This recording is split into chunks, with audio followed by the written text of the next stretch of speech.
बहादुरगढ़ से मैं भावना बोल रही हूँ सियाराम धाम से। यहाँ दुजाने गाँव में फ्री बूटी थी, उनकी मैंने ऐड देखी थी तो वहाँ से मुझे फ्री दवाई मिली है। आप भी बहने होली से पहले पहले दवाई लेके जाओ, फ्री मिलेगी, बच्चों को कंज्यूम करनी। जय बोलेगी भाई।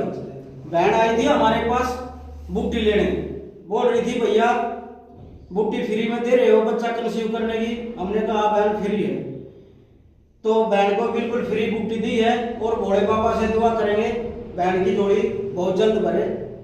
जय बोलेगी। जिस किसी बहन ने भी बूटी लेनी है होली से पहले पहले आ सकती है, बिल्कुल फ्री मिलेगी। कोई बहन अपने मन में ये ना सोचे अगर बूटी का कोई पैसा लिया जाएगा। कोई पैसा लिया बहन? कोई पैसा नहीं लिया जाएगा। होली से पहले पहले आओ और बूटी लेके जाओ। रिजल्ट बहुत जबरदस्त आ रहे हैं, वीडियो सारी डाल रखी है हमने।